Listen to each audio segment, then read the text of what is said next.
Chapter 15. The last few nights have been a mix of strange feelings stirring in my belly. I am warm honey when I think of Kasim, and then I become an empty coconut shell without its sweet water and flesh when I think of my mother. Maybe every cell in my body is starting to feel her absence. Even my own hair, is longing for her thick fingers in my scalp, the way she would part and grease and braid and hum and tell sad or funny stories. My skin aches for that sizzling midday Port-au-Prince sun when sweat would ease down my forehead and back. Still, there is a sliver of hope now that I am close to the information I need. When my mother comes, she will be the bright midday sun that will warm up these cold days and nights. I can almost feel her presence as morning creeps in through the window and reaches me on the air mattress. So I stay in bed. Even as my cousins get ready and tell me over and over again to get up, I stay there. Fab, if you don't feel well, I have to call the school so they don't think you're cutting, Chantal says while standing over me. My belly hurts, I lie. What I want to say is that my heart hurts for Maman. Okay, I'll call the school, but you have to make up the homework, okay? I nod and pull the covers up over my head. I need this day to think and plan. After my cousins leave for school, I go downstairs to make some tea.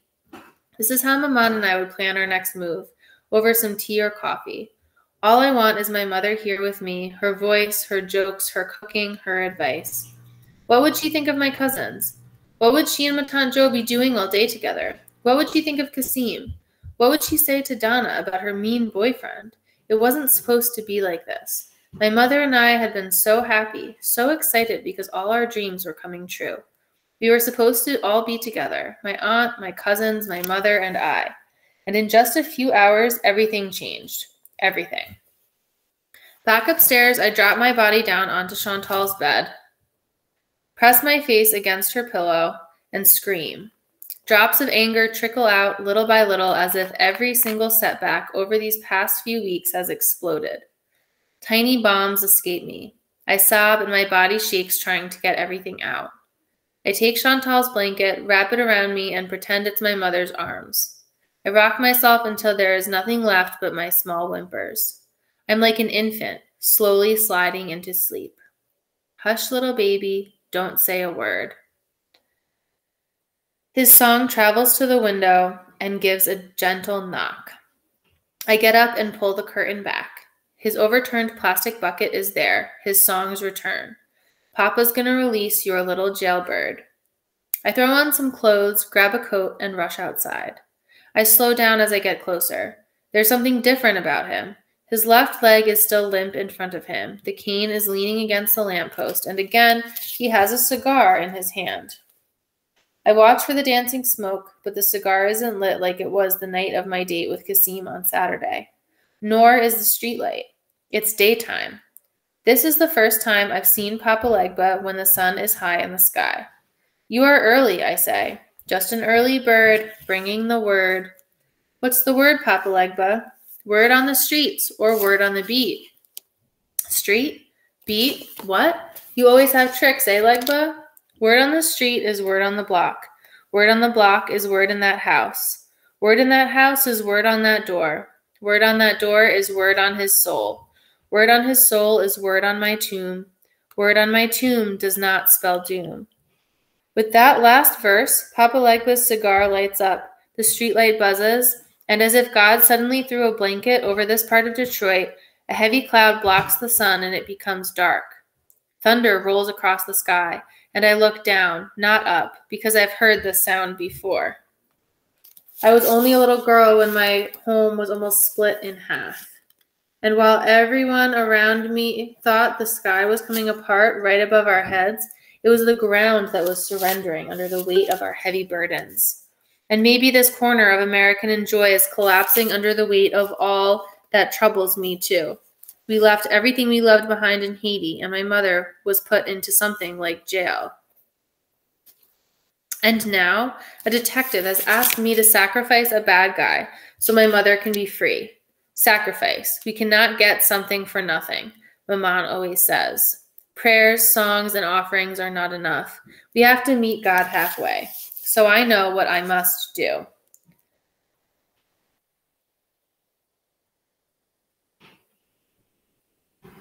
Heavy raindrops begin to pound on my head like drums, and when I look up, Bad Leg is gone. Papa Legba's words were street, block, house, door, soul, tomb, and doom. I pause on the word block. I've heard Kasim say it before. Block. I didn't know if he meant a block of ice or a cinder block, but he said block and that an Uncle Q owns it, along with that club. I step away from the house. I have to go find this block, this street, this house, this door to the club, to this underworld where Dre resides.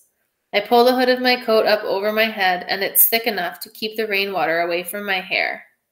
My Jordans are getting muddy, and if Pri sees them like this, she will fight me. She cleans hers with a toothbrush every night, even though she wears a different pair the next day. I keep walking, and when I look to the left, Papa Legba is standing there on the corner of Dover and American, leaning on his cane with rain dripping from the brim of his hat. Behind him is a white house with Christmas decorations, even though it's only November. He looks strange, as if he's just a visitor in this world. I wait for a car to pass before crossing the street, and by the time I reach the other corner, Papa Legba is gone. The rain is lighter now, so I quickly walk past the houses to reach the other corner. But this part of American Street stretches long. I pass house after house, empty lot after empty lot. Most homes look as if they have families who love them. Others look like abandoned orphans with their burned-out roofs and missing windows.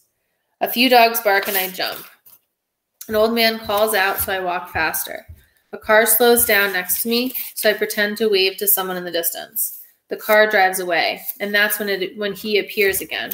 I can see him all the way at the end of the sidewalk. He stands in front of a house. My heart jumps because maybe this is it. This is the house with the door, with the soul, with the tomb that doesn't spell doom. But as I examine the front gate leading to the house, Papa Legba disappears again. This Loire is full of tricks. There is nothing about that house that gives me a sign or a clue, so I keep walking. Maybe Papa Legba will appear at the same corner again, telling me to come back and make another turn or enter that house. I keep looking back, but he's not there. It's his way of saying that I am close, that I don't need his help anymore, so I keep going. Now I have to find this place that will lead me to Dre without Papa Legba's help. I step over old railroad tracks and continue to walk down one more stretch of American Street. There aren't as many houses as before, and finally I see West Chicago. I turn left toward the church called House of Canaan, and the club on the other corner is now as clear as the sun behind the parting clouds. I remember that bright purple door on the short and wide gray building that takes up the whole section of this street. This is the block, I realize. And there is the letter Q, drawn in shiny silver paint. Street, block, house, door, echo in my mind again. I pull on the door handle and a dog starts to bark. I jump and step away from the door.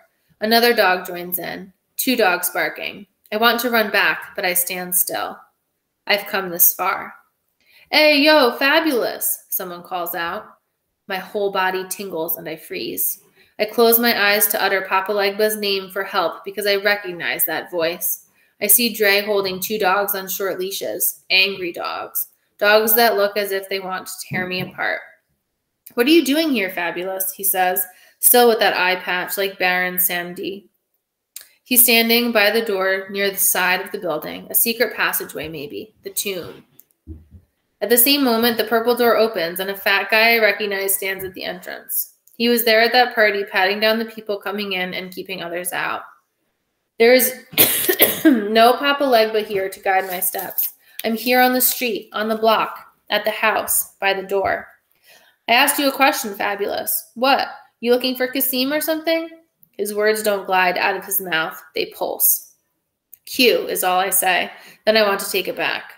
The fat man by the door shifts his weight. He steps out of the entrance and lets the door shut behind him. My stomach drops. The dogs are still barking. What about Q? Dre asks, cocking his head to one side. This is the name of the club, right? I remember coming here for a party. My hands are sweating. My body itches. Get the fuck in here, Dre says, motioning with his head for me to follow him in as the fat man comes to take the dogs away. He pulls their leashes and they whimper. The house, the door, the soul. Then it settles on me like falling concrete. This is also Papa Legba's doing. The door is open, so I must take it from here. I walk past the barking dogs and the fat man, past Dre, and into this building. It's dark in the back of the club. A single long table is in the middle of the room with about 6 metal folding chairs around it. One light bulb hangs from a long cord and swings a little after Dre pulls the door closed. It slams and I breathe in and out slowly, licking my lips and looking every which way, searching for words, ideas, anything. How can I get the information I need, I say. My mother is coming soon. She was in jail. Oh, yeah? He crosses his arms over his chest and spreads his legs. Your mom's in jail? Where? Haiti? I relax a bit because I'm telling the truth. No, here, in New Jersey, a detention center. But she's coming soon. I want to throw her a party. Here, this is a nice place. He laughs. Oh, that's real cute. Your cousins threw Joe a party here when she turned 40, I think. Matter of fact, it was my Uncle Q who organized the whole thing. Uncle Q? Yeah, maybe I should introduce you. Better yet, you'll meet him soon enough if you and Kasim are serious like that. I nod. Y'all serious like that? Because you and him could have what me and Donna have. But you hurt her, I say without thinking. He laughs again. She hurts me too. She breaks my fucking heart every day. Now, I don't want you doing that shit to my boy Kasim. Feel me? I don't say anything. I don't move. Feel me, fabulous? I nod slowly. Now, let your cousins handle that party shit. Don't let me catch you snooping around here. Kasim wouldn't want anything to happen to you, he says with a half smile. Hey, yo, Dre, someone calls out from the front. The dogs start barking again. Dre goes over to the far end of the room and pulls something out of the drawer of a filing cabinet. My eyes are glued to it, to how he's holding it. And it's not until just a few inches from me that I see it's a gun. And it's not until he's just a few inches from me that I see it's a gun. I can't take my eyes off it. Come here, he says. He has a gun. I don't move 1 inch. I said, come here. His words are like ice, cold and stinging. I do move, but not my feet. I sway forward a little bit. My mind wants to obey his command, but my body is afraid of what will happen if I go over to him. Dre, man, someone calls out again. He holds the gun up toward the ceiling, his elbow bent. The dogs bark louder. Voices filter in from outside the club. Don't leave, he says, and walks out of the back room. The door doesn't click all the way shut, and a sliver of sunlight seeps in. Again, a door has opened for me, but this time I'm sure it's to get out.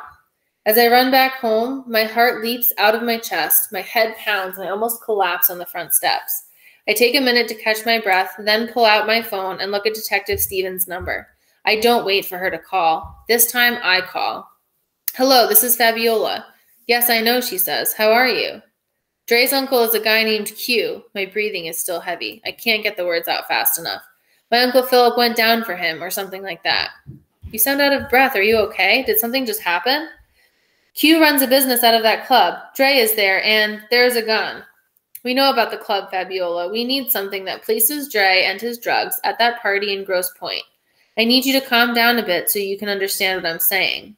But, I start to say, I take in a deep breath. He is doing bad things in that place. She's quiet for a moment. Then she says, thank you, Fabiola. You're doing good, but I want you to be very careful. Don't put yourself in any dangerous situations. Just listen and pay close attention. Get me something I can use. I nod, but she can't see me, of course. Fabiola? Yes? If you can be free tomorrow around noon, I can arrange a phone call with your mother. I close my eyes and exhale. I don't say a word to her. She lets me have this moment of quiet gratitude and hangs up the phone. It starts to rain hard again. I let it pour over my head for a few minutes before I go back inside.